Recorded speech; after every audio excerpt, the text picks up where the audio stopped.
Only for the new Vario Pro frame, this is how you connect the female buckle to your Vario Pro frame.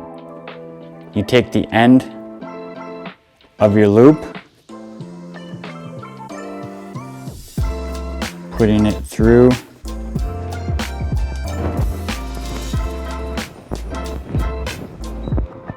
pulling it through, taking the end, wrapping around,